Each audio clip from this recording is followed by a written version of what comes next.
들어가 보도록 하겠습니다. 자, 교재 16페이지입니다. 자, 교재 16페이지 제1편 조세 총론 가셔가지고, 자, 일단 제일 먼저, 조세가 뭔지, 조세 개념을 보셔야 되는데, 자, 결론부터 이야기하면, 조세 개념은 우리 시험하고 아무 관계가 없습니다. 중개사 시험 범위가 어떻게 되는지는 알고 계시지요? 우리가 뭐 다른 과목은 뭐 해당 선생님이 이야기 드릴 거고, 우리가 세법만 가지고 해보면, 우리가 세법 중개사 시험 범위는 세법 개론이 아니에요. 그러니까 세법과 관련된 이론을 가지고 시험 출제를 하는 게 아니라고요. 아니고, 우리가 세법은 어떤 것들이 시험 범위냐면은 한마디로 딱 이야기하면 부동산 관련 조세, 요게 우리 중개사 시험 범위입니다. 우리가 구체적으로 이야기하면 우리가 부동산을 취득하거나 보유하거나 양도했을 때 어떤 종류의 세금이 부과될 수 있는지 오늘 수업 첫 시간에 본 거 아닙니까? 요게 우리가 30회 때 세법 문제, 29회 때 학개론 문제, 27회 때 세법 문제, 25회 때 중개 실무 문제. 그래서 여러분들이 어떤 조세가 주어졌을 때 이 조세가 부동산 취득 관련 조세인지 보유 관련 조세인지 양도 관련 조세인지 구분하셔야 됩니다. 그 다음에 이제 이거 물어봐요. 이때 납세 의무자가 누구인지, 그 다음에 어떻게 납부해야 되는지, 그 다음에 납부 기간은 어떻게 되는지, 그 다음에 납세지는 어디인지, 세무서인지 지방자치단체 세무과인지, 내 주소지에 내는지 물건 소재지에 내는지, 그 다음에 납부를 안 하고 개기면 그 어떤 불이익을 주는지, 그 다음에 세율은 몇 %인지, 그 다음에 가세 표준은 어떻게 정하는지. 우리가 이제 이거예요. 우리가 이제 이런 것들을 이제, 그러니까 가세 표준을 어떻게 정하는지. 우리가 이제 이겁니다. 우리가 양도소득세를 가지고 이야기하면, 우리가 양도소득세를 계산할 때 실제 거래 가격으로 계산할 건지, 기준 시가로 계산할 건지, 이런 것도 알고 계셔야 되고, 그 다음에 이제 이런 경우도 생각해 보셔야 됩니다. 아버지가 아들에게 시가 5억짜리 부동산을 3억에 매매했을 때 이때는 양도 가격을 얼마로 할 것인지, 이런 가액 결정을 할 줄 아셔야 돼요. 그 다음에 이제 알고 계셔야 될 거, 비과세 대상. 양도소득세가 비과세되는 경우 어떤 경우가 있고, 취득세, 재산세가 비과세되는 경우 어떤 경우가 있는지. 그 다음에 이제 가세 대상 종류를 보셔야 됩니다. 양도소득세가 부과될 수 있는 가세 대상에 어떤 종류가 있는지. 그 다음에 우리가 취득 시기 기준은 어떻게 되고 양도 시기 기준은 어떻게 되는지, 여기까지가 시험 문제입니다. 몇 개 안 되지요? 요게 다예요. 여기 이제 단데, 근데 이제 문제는 이게 문제예요. 조세들마다 다 다르다라는 거예요. 그러니까 우리가 납세 의무자를 물어보는데 취득세, 재산세, 종부세, 양도세 납세 의무자가 다 다르잖아요. 이게 이제 개별 조세가 다 다르기 때문에 결론적으로 공부 분량이 많아지는 거예요. 그러니까 이런 게 시험 문제지, 세법 관련 이론은 시험 범위가 아니에요. 그래서 조세 개념은 세법 개론이지 부동산 관련 조세가 아니기 때문에 이런 용어 개념을 가지고 시험 출제 답을 요구하는 경우는 없다고 보시면 돼요. 자, 그래서 조세가 뭔지는 그냥 읽어만 보시면 됩니다. 자, 읽어봅시다. 교재 16페이지, 조세란 누가? 국가 또는 지방자치단체가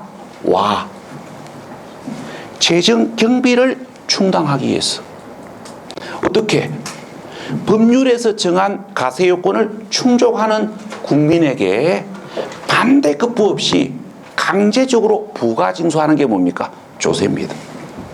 자, 보충 설명하면 반대급부가 없습니다. 무슨 말이냐면은 내가 이만큼의 세금을 냈으니까 국가가 이만큼의 혜택을 돌려주겠지, 그런 기대는 하지 말라고요. 반대급부 없습니다. 그 다음에 강제적으로 부과합니다. 그래서 내기 싫어도 내야 됩니다. 안 내고 개기면 급여 통장에 압류가 들어올 수도 있고요. 주말에 가족 나들이 가려고 나왔는데 차 번호판이 사라지는 경우도 있습니다. 그래서 내기 싫어도 내야 돼요. 자, 그런데 나는 세금 내기 싫다. 그럼 안 내는 방법이 있어요. 세금 안 내는 방법이 있다니까요. 한마디로 안 하면 됩니다. 뭐 취득 안 하면 되고, 보유 안 하면 되고, 소득행위 안 하면 돼요. 그럼 세금 부과 안 되거든요. 한마디로 무슨 말입니까? 무인도 가가지고 혼자 사시면 됩니다. 그럼 세금 안 내도 됩니다. 왜 안 나오니까. 또 거래 살기는 또 그 시기 하고, 하여튼 세금은 내기 싫어도 내야 됩니다. 자, 그러면 조세가 뭔지 읽어보시고, 이거 뭐 읽어만 보시면 되지 따로 정리할 건 없습니다. 자, 그 다음에 조세 특징. 자, 조세 특징이 우리 시험에 나오면, 조세 특징이 우리 시험에 나오면 1번 물어보거나 5번 물어봐요. 나머지는 우리 시험하고 아무 관계 없습니다. 그래서 여러분들 교재에 있는 조세 특징 1번, 5번만 알고 계시면 되지 2번, 3번, 4번은 그냥 무시하시면 됩니다. 자, 그럼 이제 1번 가세 주체입니다. 자, 지금부터 가세 주체 용어 개념을 정리를 하셔야 되는데, 제가 조금 전에 이야기 드렸습니다. 우리 시험은 세법 개론이 아닙니다. 그래서 용어 개념은 이게 어떤 말인지를 느낄 수만 있으시면 되지 완벽하게 이해할 것도 없고 암기할 것도 없어요. 왜? 우리 시험은, 우리 시험 범위는 세법 개론이 아니에요. 근데 우리가 이제 세법을 공부하기 위해서 용어 개념을 알아야 되기 때문에 이게 무슨 말인지 느낄 수는 있어야 됩니다. 근데 100% 이해는 못 하셔도 되고 암기 안 하셔도 돼요. 그러니까 이게 어떤 말인지 느낌만 잡으시면 됩니다. 자, 그래서 지금부터 설명을 해볼게요. 우리가 가세 주체를 딱 한마디로 정리하면 가세건자입니다. 우리가 구체적으로 이야기하면 우리가 조세를 부과할 수 있는 근한을 가진 자를 가세 주체라고 이야기합니다. 자, 그럼 이제 여러분들은 이걸 알고 계셔야 됩니다. 조세를 부과할 수 있는 근한을 가진 자를 가세 주체라고 이야기하고, 자, 여러분들 교재 가세 주체는 누구이어야 한다? 우리가 가세 주체는 국가 또는 지방자치단체이어야 한다. 자, 그러면 국가가 가세 주체가 되어가지고 국가에서 부과하는 조세를 국세로 분류하고, 지방자치단체가 가세 주체가 되어가지고 지방자치단체에서 부가징수하는 조세를 지방세로 분류합니다. 그 다음에 교재 17페이지 5번 납부 의무 이행 방법. 우리가 쉽게 말해가지고 납부 방법. 자, 그 옆에다가 적으십시오. 우리가 조세는, 자, 조세는 어떻게 납부하냐면은 첫 번째, 현금 납부가 원칙이고요. 그 다음에 일시 납부가 원칙입니다. 우리가 조세는 특별한 일이 없는 이상 뭘로? 현금으로 납부하셔야 됩니다. 돈 없다고 나락으로 납부하시면 안 돼요. 쌀로. 우리가 조세는 현금 납부하는 게 원칙이고, 조세는 일시 납부가 원칙입니다. 우리가 세금은 원칙적으로 할부 납부할 수가 없다고요. 자, 그런데 이제 요게 단서가 붙습니다. 그러나 우리가 국세 중에서 상속세, 그러니까 국세 중에서 상속세, 우리가 지방세 중에서 재산세는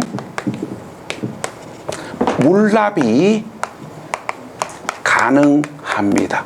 자, 그러면 물납이 뭡니까? 뭐 아주 단순하게 이야기하면 물건으로 납부하는 것. 좀 격이 좀 떨어지지요. 그러니까 격을 올려가지고 현물로, 그러니까 현물로 납부하는 게 물납이에요. 우리가 이제 부동산이라든지 주식과 같은 현물로 납부하는 걸 물납이라고 이야기합니다. 시험 문제에서 물납이 자주 나와요. 출제되는 문제 유형은 두 가지입니다. 문제가 쉽게 나오면 어떤 조세를 던져놔놓고 이 조세가 물납이 가능한 조세인지 물납이 불가능한 조세인지를 판정하는 문제가 나와요. 그래서 물납이 가능한 조세에 어떤 조세가 있는지를 정리하셔야 되는데, 가능하다면 국세와 지방세를 구분해서 기억하셔야 돼요. 시험 문제가 이렇게 나올 수도 있거든요. 5개 던져놔놓고 다음 중 국세이면서 물납이 가능한 조세인 것은 해가지고 1번에 상속세 던져놔놓고 5번에 재산세를 던져놓을 수도 있어요. 그래서 가급적이면 국세와 지방세를 구분해가지고 정리하셔야 됩니다. 우리가 국세 중에서는 상속세만, 지방세 중에서는 재산세만 물납이 가능해요. 그 다음에 교재 17페이지 조세 분류. 자, 이 조세 분류가 우리 시험에 한 3년에 한 번 정도 나옵니다.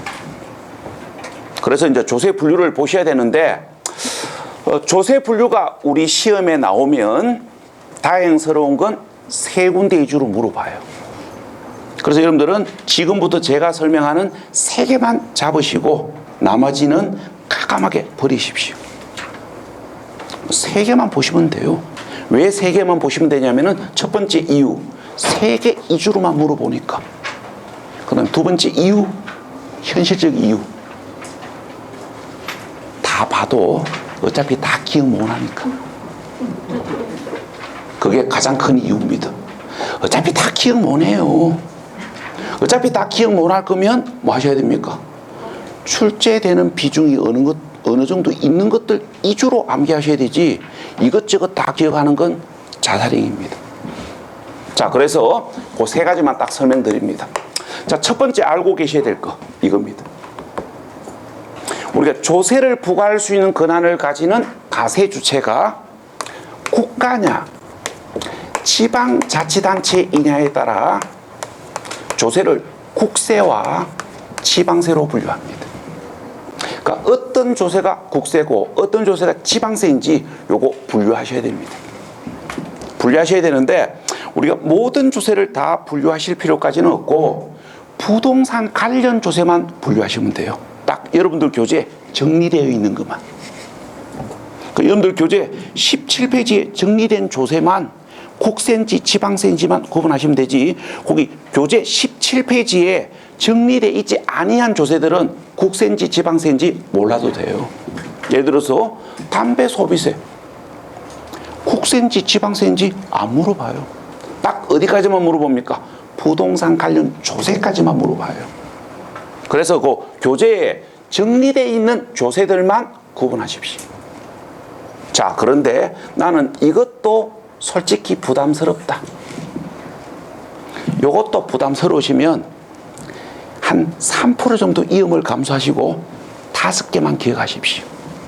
그 5개가 어디냐면은 양도소득세, 종합부동산세, 취득세, 등록면허세, 재산세. 이 5개 조세는 국세인지 지방세인지 필히 반드시 기억하셔야 됩니다. 언제? 지금 당장. 여기까지는 지금 당장 구분하셔야 됩니다. 왜 지금 당장 구분해야 되는지는 오늘 집에 가기 전에 알게 될 겁니다. 자, 그 다음에 지금은 아니고 나중에 이제 여러분들이 세법 공부가 어느 정도 익숙해지면 여기다가 이제 2가지를 추가하셔야 됩니다. 첫 번째 추가하셔야 될 거, 농어촌 특별세. 또 농어촌 특별세는 국세입니다. 가끔 농어촌 특별세를 지방세라고 고집을 피우시는 분들이 계십니다. 왜? 농어촌이니까. 자, 그 다음에 이제 공부를 좀 하신 분들, 공부를 좀 하신 분들은 오해를 합니다. 어떤 오해를 하냐면은 농어촌 특별세는 지방세인 취득세, 등록 면허세 등에 부과하여 징수해요. 그러니까 지방세인 취득세, 등록 면허세 등에 부과하여 징수하기 때문에 농어촌 특별세를 지방세라고 착각하시는 분들이 계십니다. 그러니까 지방세인 취득세, 등록 면허세 따라 붙지만 지방세가 아니고 국세입니다. 자, 그 다음에 세법 공부가 어느 정도 익숙해지면 요 등록 면허세를 좀 더 구체적으로 알고 계셔야 됩니다. 등록 면허세가 어느 지방자치단체에서 부과되는지. 자, 우리가 이제 지방세는 두 가지 부류가 있어요. 강력지방자치단체에서 부과하는 강력지방세가 있고, 기초지방자치단체에서 부과하는 기초지방세가 있는데, 여러분들은 등록 면허세만 구분하시면 되고 나머지는 구분 안 해도 99% 문제는 없습니다. 자, 그런데 살짝 설명을 해보면 우리가 살짝 설명을 해보면 우리가 이제 지방세는 강력지방자치단체인 특별시, 강력시, 도에서 부과하는 특강도세가 있고, 기초지방자치단체인 일반 시, 군, 구에서 부과하는 시군구세가 있습니다. 자, 그러면 우리가 취득세는 강력지방자치단체인 특강도에서 부과하는 특강도세예요. 자, 그런데 재산세는 기초지방자치단체에서 부과하는 일반 시군구세입니다. 우리가 이제 지방세는 강력지방세가 있고 기초지방세가 있어요. 그러니까 여기까지는 뭐 굳이 일부러 기억 안 하셔도 돼요. 자, 그런데 요 등록면허세는 나중에 세법 공부가 익숙해지면 등록면허세는 한 번 정도 기억하셔야 됩니다. 왜 기억하셔야 되냐면은 야가 좀 특이해요. 특이하기 때문에 시험에 어쩌다 한 번씩 물어보는 거예요. 어떻게 특이하냐면은 이 등록면허세는 강력지방세와 기초지방세의 양다리를 거치고 있습니다. 그래서 특이하기 때문에 한 번씩 물어보는 거예요. 자, 그래서 이제 지금부터 정리를 해 놓으셨다가 나중에 세법 공부가 어느 정도 익숙해지면 나중에 한 번 정도 기억하셔야 됩니다. 우리가 등록면허세는 등기 등록 대상 물건이 도 단위에 소재하느냐 강력시 단위에 소재하느냐에 따라 과세 주체가 다릅니다. 우리가 경상남도, 경기도 이런 식으로 도 단위에 소재하면 도청에서 부과해요. 강력지방자치단체에서 부과한다고요. 도 단위에 소재하면. 자, 그런데 울산강력시, 부산강력시 이런 식으로 강력시 단위에 소재하면 강력지방자치단체에서 부과하는 게 아니고 기초지방자치단체인 구청에서 부과합니다. 이게 특이하잖아요. 그래서 이게 뭡니까? 28회 때 정답 아닙니까?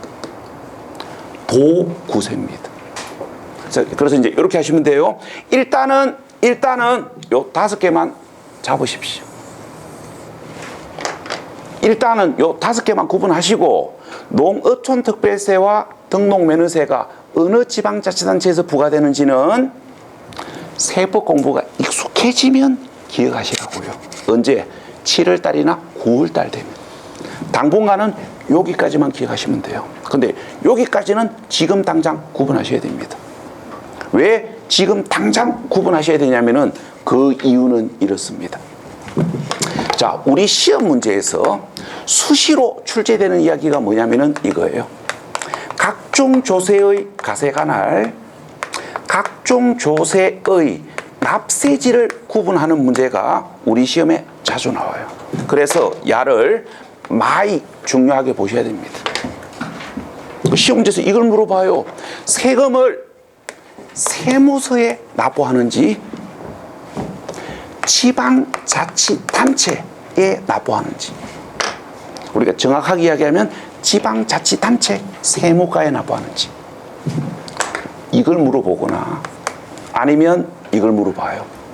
납세 의무자의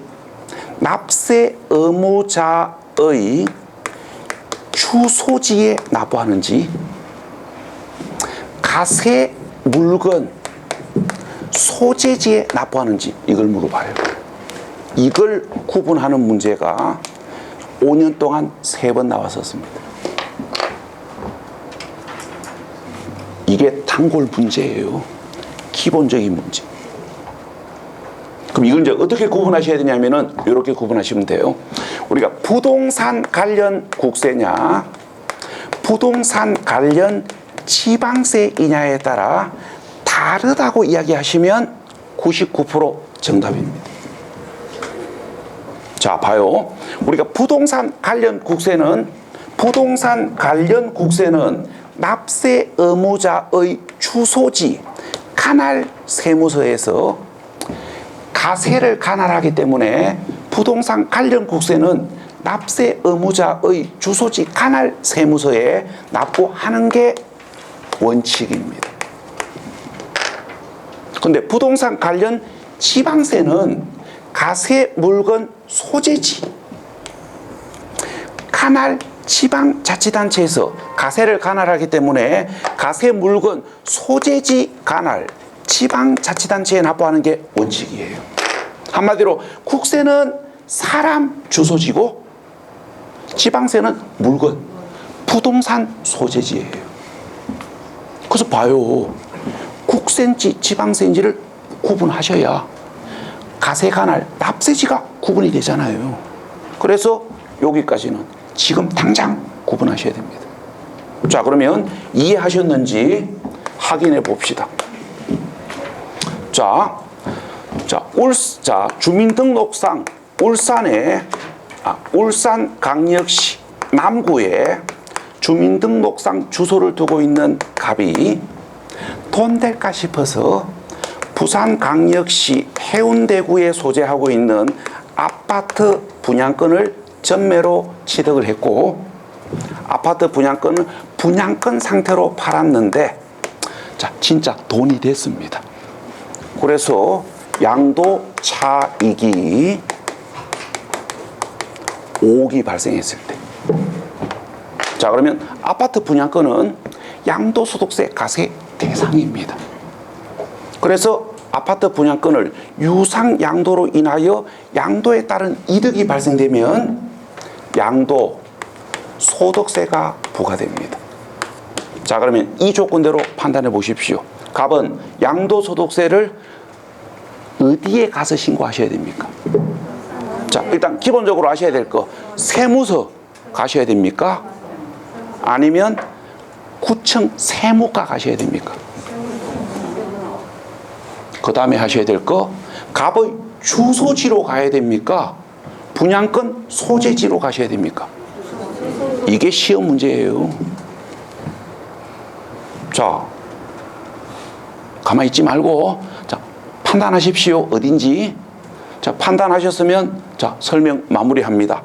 우리가 지방세는 소재지고 국세는 주소지인데 양도소득세는 지방세가 아니고 국세입니다.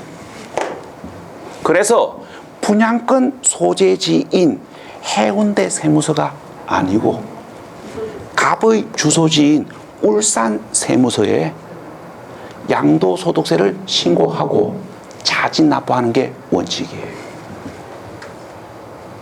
자, 그래서 봐요.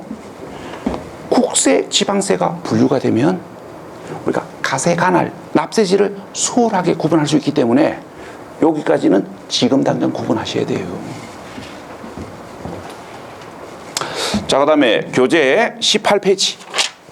우리가 보통세, 목적세 몰라도 되고 그러니까 보통세, 목적세 안 봐도 되고 직접세, 간접세 안 봐도 되고 그 다음에 4번 독립세와 부가세 요거는 봐야 됩니다. 자, 지금부터 부가세를 보셔야 되는데 자, 이 부가세는 지금 여러분들 머릿속에서 생각나는 부가세는 아마 아닐 겁니다. 지금 머릿속에 부가세를 생각하시는 분들은 아마 이거 생각하고 계실 거예요. 부가가치세. 이 부가세를 설명하는 거 아니에요. 이 부가세 말고 독립세하고 비교되는 개념인 부가세를 잡으셔야 됩니다. 우리가 독립세하고 비교되는 개념의 부가세는 어떤 것을 이야기하는 거냐면은 다른 조세에 부가하는 조세를 부가세로 분류합니다. 말이 좀 어렵지요? 우리가 표현을 바꾸면 다른 조세에 덧붙여서 부가하는 조세. 그래도 느낌이 안 오면 이렇게 하십시오. 세금에 따라 붙는 세금. 그래도 느낌이 안 오면 세금에 빈대 붙는 세금. 그러니까 세금에 따라 붙는 세금을 부가세로 분류해요. 자, 그러면 예를 들어서 이야기해 봅시다. 자, 예를 들어서 이야기를 해보면, 자, 부동산을 취득한 사실에 대하여 기본적으로 부과되는 세금, 그러니까 부동산을 취득한 사실에 대하여 취득세가 부과되고, 부동산 취득 시 취득세 세율은 취득 원인에 따라 다릅니다. 그래서 우리가 오해의 소지를 없애기 위해서 예를 하나 들어서 이야기해 봅시다. 자, 상가를 매매에 의하여 취득했을 때, 자, 취득세 세율은 4%입니다. 우리가 부동산 취득 시 취득세 세율은 취득 원인에 따라 달라지고, 매매에 의하여 취득했을 때의 취득세 세율은 일반 부동산은 4%고 농지는 3%고 주택은 취득 가액의 크기에 따라 1에서 3% 범위 내에서 세율을 정합니다. 그런데 조건이 붙습니다. 그러나 1세대가 여러 개의 주택을 보유하고 있으면 8% 또는 12% 중과세합니다. 자세한 이야기는 취득세 가서 자세히 보도록 하고, 일단 이 조건에 의했을 때 취득세 세율은 4%예요. 자, 그럼 우리가 갑이 상가를 10억에 매매로 취득했을 때 취득세 4%, 4천만 원 들고 취득 물건 소재지 구청 세무과에 취득세를 신고하러 갔다가 신고만 하고 그냥 집에 갑니다. 돈이 부족해서. 돈이 부족해요. 왜 부족하냐면은 취득세에 따라 붙는 세금이 있다고요. 취득세에 빈대 붙는 세금이 있어요. 누가? 농어촌 특별세와 지방교육세가 따라 붙습니다. 얼마 따라 붙냐면은 농특세가 0.2%, 지방교육세가 0.4% 따라 붙어요. 그래서 실제 부담해야 될 세금은 4.6%, 4,600만 원이에요. 그러니까 여러분들이 이제 오늘 하셔야 될 게 이겁니다. 우리가 세금에 따라 붙는 세금이 있다는 거. 그걸 부가세로 분류한다는 거. 여기까지는 오늘 하셔야 돼요. 오늘 하셔야 되고, 나중에 이제 세법 공부가 충분히 익숙해지면 취득세에 어떤 조세가 따라 붙는지를 고득점을 목표로 하시는 분들은 봐야 되고, 나는 세법에서 8문제면 너무너무 만족스럽다. 그런 분들은 따라 붙는 세금, 어떤 세금이 있는지 기억 안 해도 되고. 자, 그 다음에 우리가 등록면허세를 가지고 이야기해 봅시다. 우리가 이제 전세권 설정 등기를 가지고 설명을 해 볼게요. 우리가 전세권 설정 등기에 대하여 기본적으로 등록면허세가 부과되고, 자, 등록면허세에 따라 붙는 세금이 있습니다. 그게 지방교육세입니다.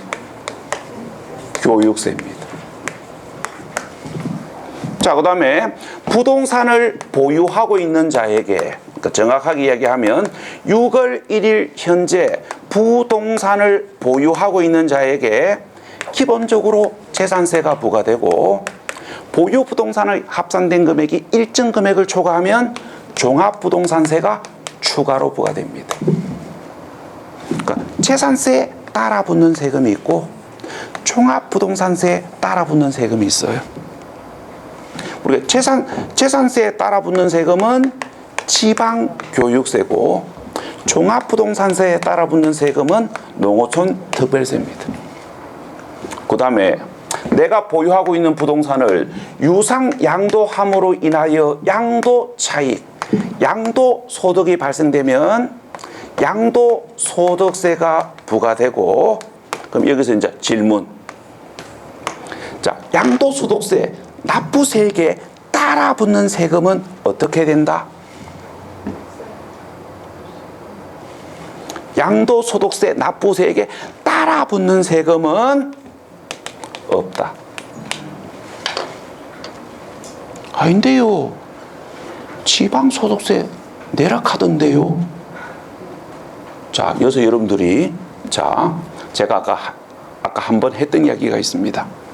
우리가 느끼는 세법하고 실제 세법이 다른 경우들이 있어요.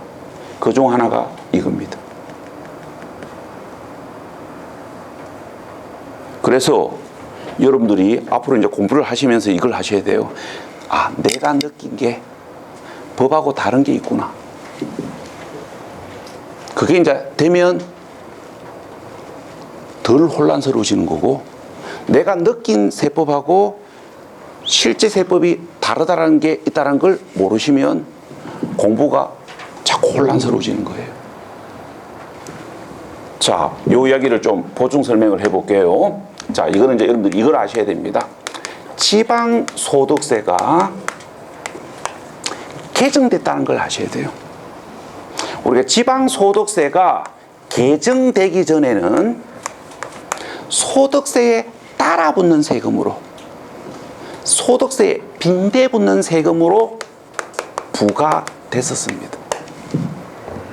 그런데 지금은 법이 개정되면서 소득세에 따라 붙는 형식으로 부과를 하는 게 아니고 소득세와 관계없이 독립적으로 부과되는 독립세 형식으로 지방소득세를 부과합니다. 그래서 우리가 느낄 때는 소득세에 지방소득세가 따라 붙는 것처럼 느껴요. 우리가 그래 느낀 거라고요. 우리가 지금 현재 지방소득세는 소득세와 아무 관계없이 독립적으로 부과되는 독립세 형식으로 지방소득세를 부과합니다. 그래서 어떻게 하셔야 되냐면은 양도소득세 따로 계산하셔야 되고 지방소득세를 따로 계산해 가지고 따로 내셔야 돼요. 지금 법은 이렇습니다. 그래서 양도소득세에 납부세액에 따라 붙는 세금은 없습니다. 여러분들이 시험 문제를 풀 때는 내가 느낀 대로 문제를 푸시면 안 됩니다. 뭐? 법대로. 우리 논술 시험 보러 가는 거 아닙니다. 법 시험 보러 가는 거예요. 법대로 답하셔야 됩니다. 자, 지금까지 이야기는 납부세액에 따라 붙는 세금을 설명한 거예요. 자, 이걸 여러분들이 그러니까 세법 공부가 무르익으면 고득점을 목표로 하시는 분들은 이걸 기억하셔야 됩니다. 이거 다 어떻게 기억할 겁니까? 자요, 요게 규칙이 있어요. 이게 규칙이 있기 때문에 규칙을 잘 잡으시면 쉽게 기억이 되는 거고, 규칙을 못 잡으시면 하나하나 다 외우셔야 되기 때문에 가부화가 걸릴 수도 있습니다. 자, 어떤 규칙이 있냐면은, 자, 지금부터 제가 규칙을 설명해 볼게요. 자, 규칙을 설명하기 전에 제가 조금 전에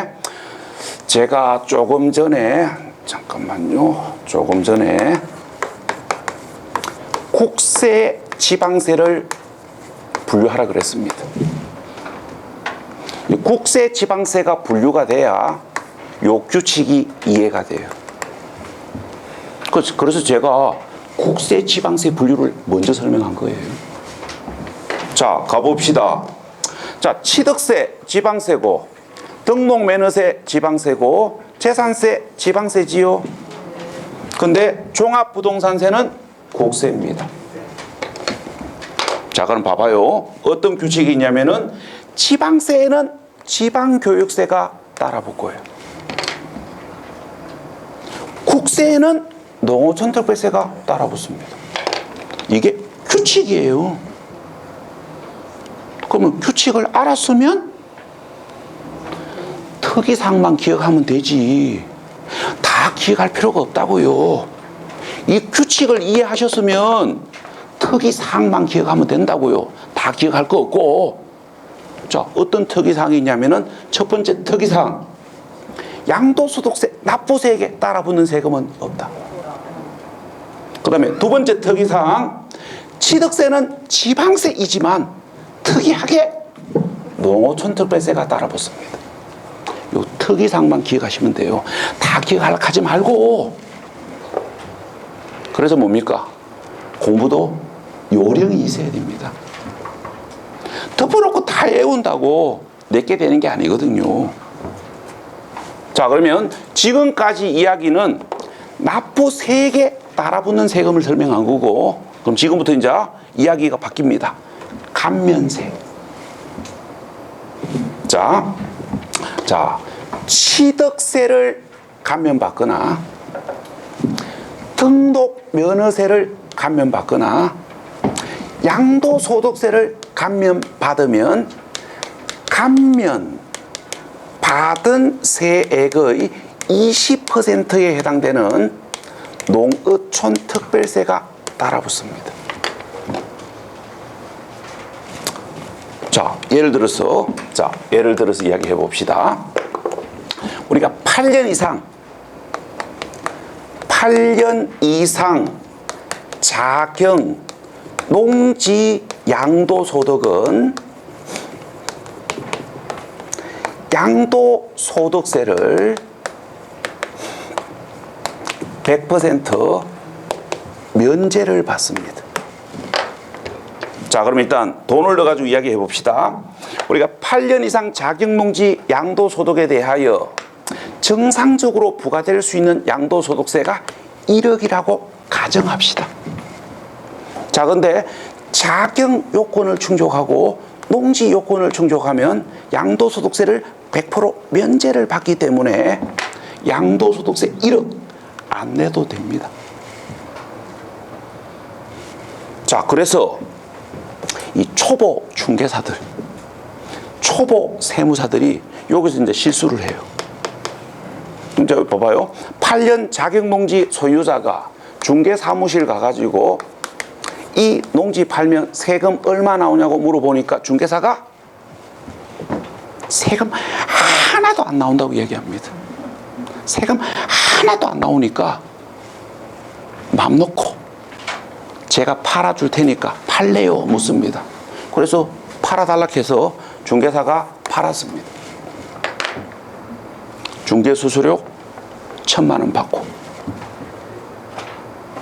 자, 그런데 2달 후에 농지 소유자에게 세무서에서 세금 고지서를 보냅니다. 얼마? 2,000만 원. 왜? 양도소득세 감면받은 세액의 20%에 해당되는 농특세가 따라 붙거든요. 이게 우리가 초보 세무사들, 초보 중개사들이 실수하는 거예요. 그럼 세금 하나도 안 나온다고 했으니까 이 농민이 중개사한테 고지서 받는 순간 바로 전화합니다. 전화해가지고 세금 하나도 안 나온다고 했는데 이게 뭐냐고 물어봅니다. 그 이야기는 무슨 이야기예요? 이 세금 어떻게 할 건지 중개사가 답을 하라는 이야기예요. 자, 어떻게 해야 됩니까? 중개사가 일부를 대신 내줘야 됩니다. 판례에 의하면. 그래서 여러분들이 나중에 이제 실무에 나갔을 때 실수를 안 하시려면은 이런 것들을 가급적이면 알고 있어야 돼요. 그래서 우리 시험 문제에서 요 이야기가 자주는 아닌데 어쩌다 한 번씩 나와요. 여기까지가 부가세에서 보셔야 될 이야기입니다. 그런데 이제 이 부가세는 시험에 자주 나오는 이야기는 아닙니다. 그래서 제가 아까 이제 먼저 이야기했던 게 뭐냐면은 일단 세법 공부가 충분히 익숙해졌을 때 이 부가세를 보시면 되고 고득점을 목표로 하시는 분들만 기억하시면 돼요. 자, 그 다음에 교재 19페이지. 자, 교재 19페이지 인세와 물세 안 봐도 되고요. 그 다음에 종가세, 종량세 씨잘데기 없는 이야기고, 그 다음에 7번 기타 모른 체 하시면 되고, 그 다음에 교재 46페이지 갑니다. 그러니까 교재 46페이지가 이렇게 요 이야기와 연결되는 이야기예요. 그래서 교재 46페이지를 먼저 설명하고 다시 앞으로 돌아오겠습니다. 자, 교재 46페이지 부동산 관련 조세 요거 별표하시고요. 자, 우리 시험 문제에서 조세 분류가 시험에 나왔을 때 출제 비중이 제일 많은 부분이 이 부분이에요. 우리가 이제 조세 분류, 조세 분류가 시험에 나오면 세 군데 위주로 물어봐요. 첫 번째 물어보는 거 국세, 지방세 분류를 물어보거나 부가세를 물어보거나 부동산 취득 관련 조세인지 보유 관련 조세인지 양도 관련 조세인지를 물어보는데 요게 출제 비중이 제일 많습니다. 자, 그래서 이제 이걸 여러분들 이제 구분하셔야 되는데, 자, 여러분들이 수업만 집중해서 들어도 여기까지는 자동으로 구분되기 때문에 여기까지는 일부러 기억 안 하셔도 됩니다. 자, 오늘 수업 첫 시간만 집중해서 들었어도 취득세, 등록 면허세, 상속세, 증여세는 취득 관련 조세고, 재산세, 종합부동산세는 보유 관련 조세고, 양도소득세는 양도 관련 조세라는 거 봐요. 수업만 집중해서 들으셔도 여기까지는 자동으로 구분이 됩니다. 그래서 여기까지는 일부러 기억할 거 없습니다. 왜? 수업만 열심히 들어도 다 구분되니까. 근데 이제 문제는 어디가 문제냐면은 지금부터 설명하는 조세들이 문제입니다. 자, 지금부터 제가 이제 추가 설명을 할 건데, 자, 지금부터 설명하는 이 조세들이 부동산 어느 단계에서 부과되는지는 일부러 기억하셔야 됩니다. 자, 그럼 지금부터 정리를 한번 해봅시다. 자, 우리가 부동산 취득, 보유, 양도 단계에서 모두 다 부과되는 세금이 있어요. 우리가 부동산 취득, 보유, 양도 단계에서 모두 다 부과되는 조세에 어떤 조세가 있냐면은 농어촌 특별세, 부가가치세. 우리가 농어촌 특별세, 부가가치세는 부동산 취득, 보유, 양도 단계에서 모두 다 부과되는 취득, 보유, 양도 관련 조세입니다. 자, 왜 그런지 제가 한번 설명을 해볼게요. 자, 여기 옆집에. 자, 봐요. 농어촌 특별세는 취득세에 따라 붙고, 등록 면허세, 감면받은 세액에 따라 붙고, 종합부동산세에 따라 붙고, 양도소득세, 감면받은 세액에 따라 붙습니다. 그래서 농어촌 특별세는 취득, 보유, 양도 단계에서 모두 다 부과되는 취득, 보유, 양도 관련 조세입니다. 이렇게 이해를 하든지 단순 암기하든지 둘 중 하나는 해야 됩니다. 왜? 자주 나오니까.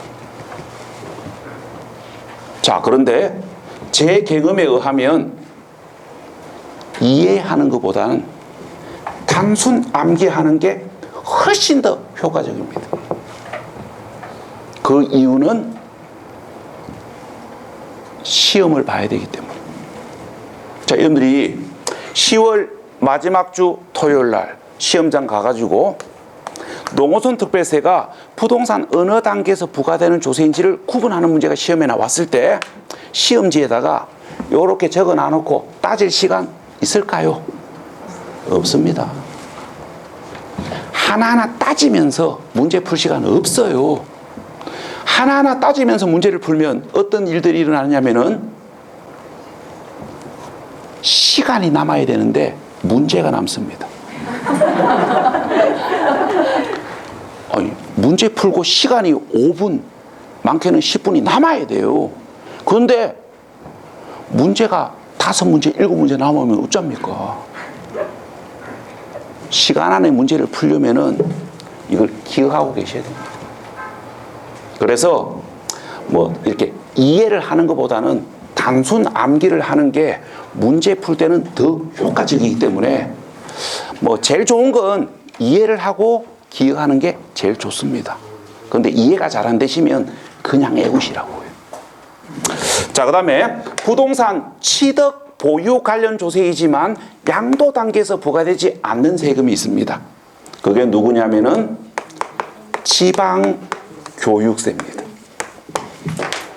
자, 왜 그런지 설명해 볼게요. 자, 지방교육세는 취득세에 따라 붙고 등록면허세에 따라 붙고 재산세에 따라 붙습니다.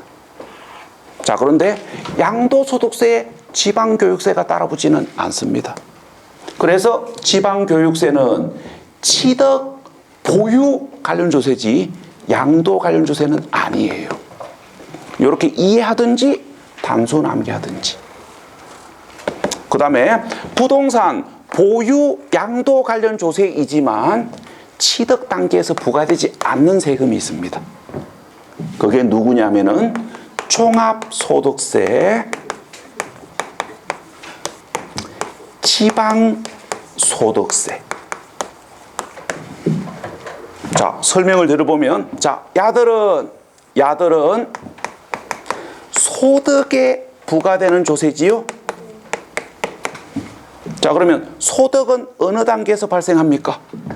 부동산 보유 단계에서 임대소득이 발생하고 부동산 양도 단계에서 양도소득이 발생합니다.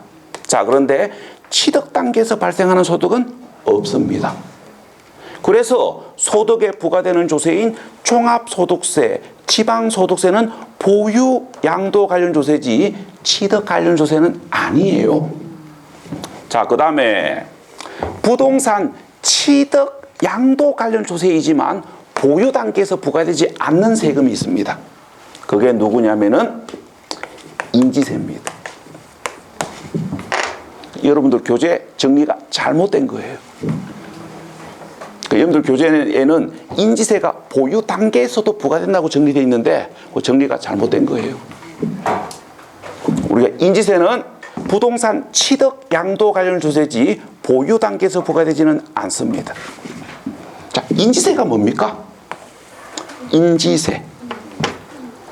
우리가 인지세는 우리가 거래를 입증하기 위하여 작성된 문서에 부과되는 세금입니다. 그러니까 거래를 입증하기 위하여 작성된 문서에 부과되는 세금이 인지세예요.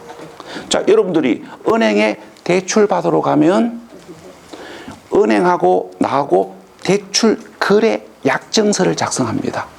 그러면 대출 거래를 입증하기 위하여 작성된 문서인 대출 거래 약정서에 인지세가 부과돼요. 3억 정도 대출 받으면 인지세가 15만 원입니다. 그런데 은행하고 나하고 반딩하기 때문에 아마 7만 5천 원 냈을 겁니다. 자, 하여튼 거래를 입증하기 위하여 작성된 문서에 부과되는 조세가 인지세고, 그러면 이제 물어봅시다.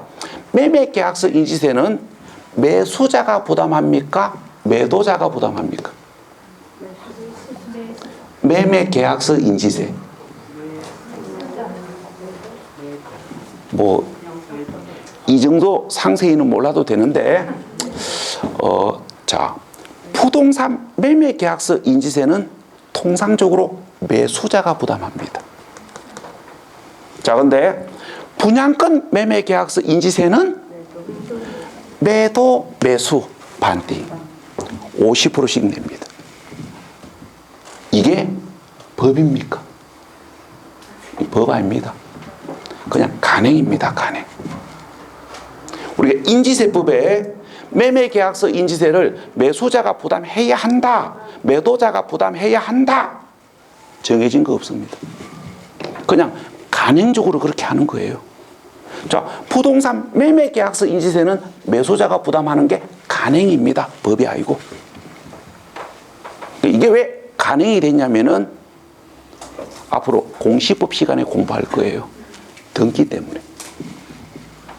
등기 때문에 이게 간행으로 굳어진 거예요. 자, 우리가 인지세를 납부한 사실을 증빙하셔야 등기 신청이 가능해요. 자, 그러면 매매계약서를 작성하고 돈 주고 받으면 매도자는 돈 다 받았기 때문에 급할 거 하나도 없습니다. 근데 매수자는 마음이 급하지요. 어떤 생각이 듭니까? 매도자가 이중매매하면 어쩌노? 그런 생각도 들고, 매도자가 나한테 판 부동산을 은행에 담보로 맡기고 돈 이빠이 대출 받아가지고 사라지면 어쩌노? 그런 불안한 마음이 들기 때문에 돈 주자마자 등기소 쫓아가잖아요. 근데 등기소 가니까 뭐라 합니까? 인지세 납부했냐고 물어봐요. 그럼 지금 매수자가 마음이 급하잖아요. 그래서 부동산 매매계약서 인지세를 매수자가 부담하기 시작했고, 이게 간행으로 굳어진 거예요. 자, 근데 분양권 매매계약서 인지세는 반띵합니다. 이것도 뭡니까? 간행이에요. 누가 그래 만들었습니까? 중개업자들이. 중개업자들이 그렇게 만든 거예요. 누가 그러니까 뭐 정부에서 시킨 게 아니고 중개업자들이. 봐요. 우리가 분양권 매매계약서 인지세를 옛날에는 매도자, 매수자가 서로 안 연락합니다. 그럼 중개사는 중간에 낑기 가지고 누구 편도 못 들어요.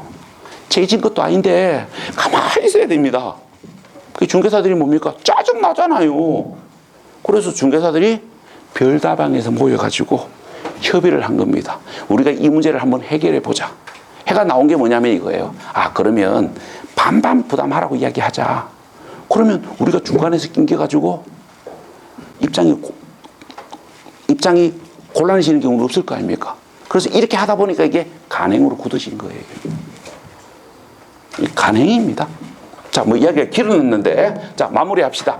자, 매매계약서에 부과되는 인지세를 매수자가 부담하면 취득관련조세가 되는 거고, 매매계약서에 부과되는 인지세를 매도자가 부담하면 양도관련조세가 됩니다. 여기까지 이해되실 거고, 자, 그 다음에 부동산 전세계약서, 부동산 임대차 계약서에 대하여 인지세 얼마 부과합니까? 뭐 어렵게 생각하지 말고 옛날에 전세 살아봤을 거 아닙니까? 자, 아파트 전세 계약서 쓰고 인지세 낸 기억이 있습니까? 없잖아요. 그래서 마무리합니다. 부동산 전세 계약서와 부동산 임대차 계약서는 인지세가 비과세됩니다. 그래서 보유 단계에서 부과되는 인지세는 없습니다. 그래서 인지세는 취득 양도 관련 조세지 보유 관련 조세는 아니에요. 이렇게 이해하든지 단순 암기하든지 둘 중 하나는 꼭 하셔야 됩니다. 자, 여기까지가 조세 분류입니다. 자, 잠시 휴식하셨다가 다음 파트로 가겠습니다.